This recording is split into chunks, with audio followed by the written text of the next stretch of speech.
上次哥哥说介绍张家邻居的儿子给婉宁，他是嫌男方口花花，不是个专情的哥哥，却说人家只是口才好，感情上还是很专一的，说他不懂男人。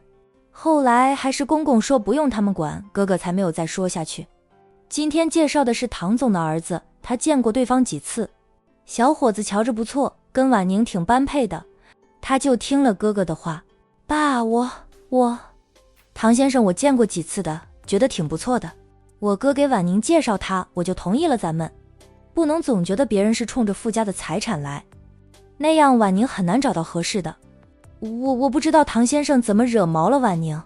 富太太没有再说下去，她知道说什么都没用得了。公公生气了，婉宁也生气，怪他安排的相亲对象不好，辱骂了富氏的贵客。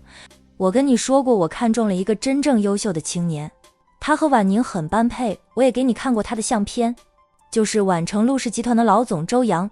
今天唐先生辱骂的贵客便是周阳，他来东城出差，我们招待他，唐先生不分青红皂白就辱骂人家一点素质一点度量都没有，不说其他，仅说他是我们富氏的贵客，姓唐的也不该那样骂人。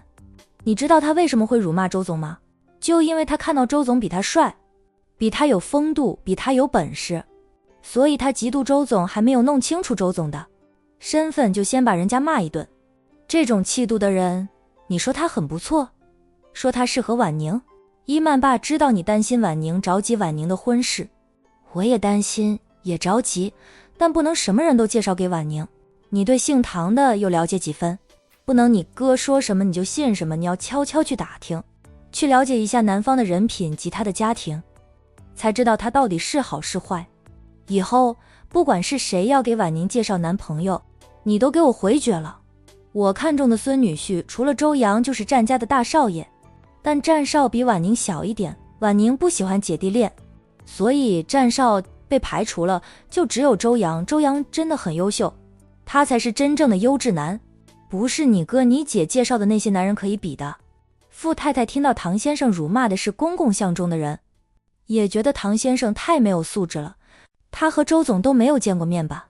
怎么能一见面就骂人呢？他从公公的手机上看到过周阳的相片，的确那个年轻人很不错。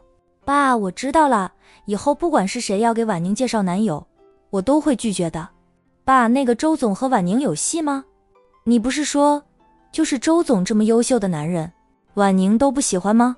傅太太叹着气说道，就是他对这个没有兴趣，对那个也不感兴趣，我才着急，怕他真的一辈子不嫁人。我们现在还活着，还能陪伴他，等我们都百年归天了，就他一个人，那么多人盯着我们傅氏，他一个人连个帮手都没有。傅太太原来也知道很多人盯着傅氏的呀，她现在对周阳是没有兴趣，但她是欣赏周阳的，这就是一个好的开始。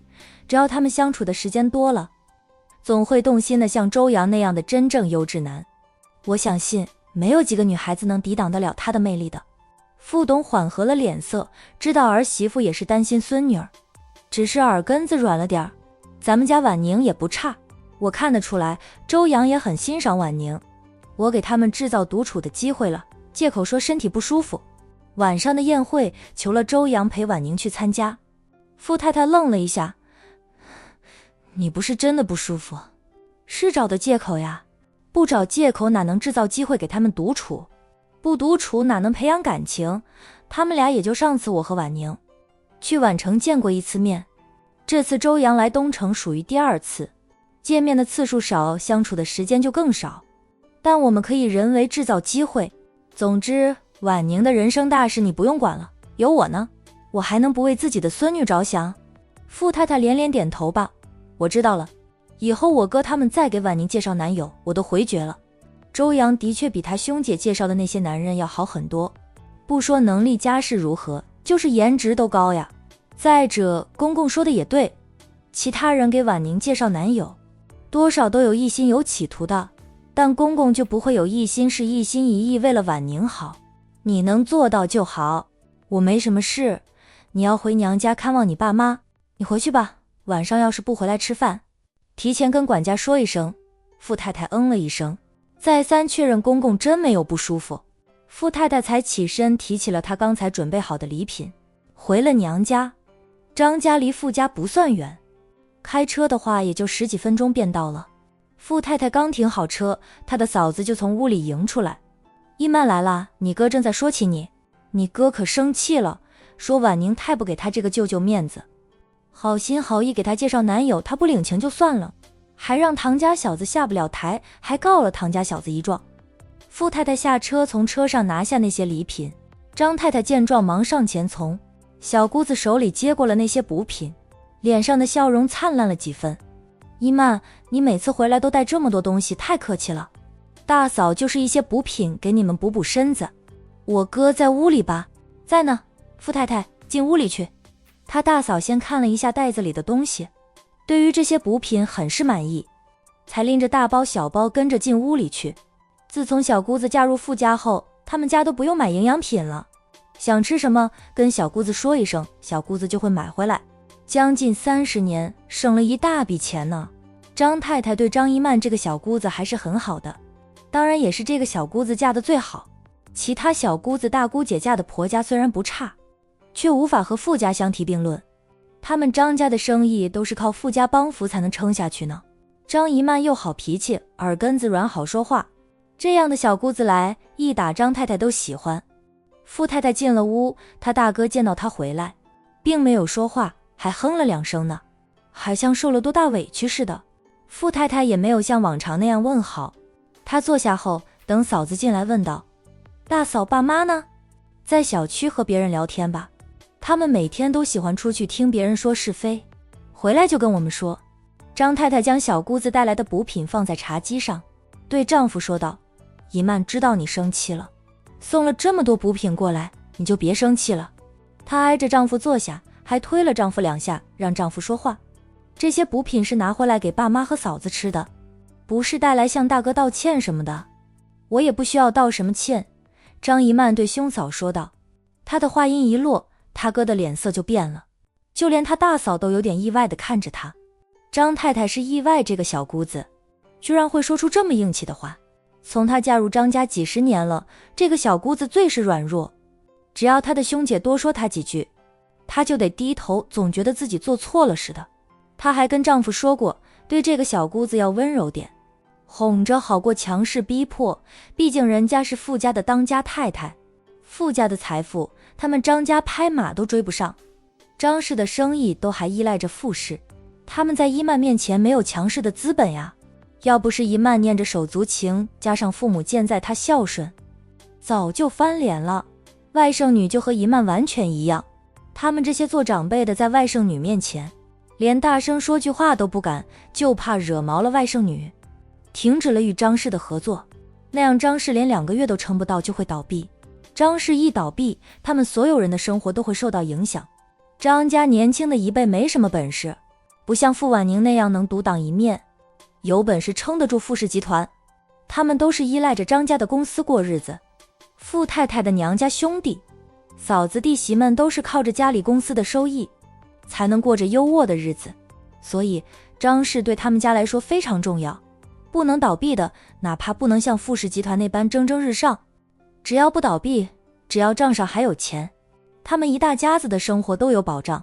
而能让张氏支撑到现在的是傅氏，所以傅老和傅婉宁是他们不能得罪也得罪不起的。一曼，张大哥板着脸，我好心好意给婉宁介绍男朋友，还是我错了？婉宁让唐家小子下不了台，还向老唐告状了。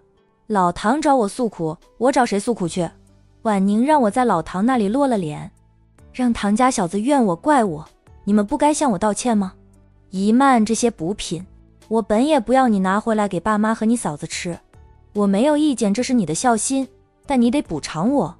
我因为好心帮我外甥女介绍男友，得罪了朋友，差点连朋友都没有得做了，牺牲太大，你得补偿我。接了老唐的电话后，气得我连公司都没有回去。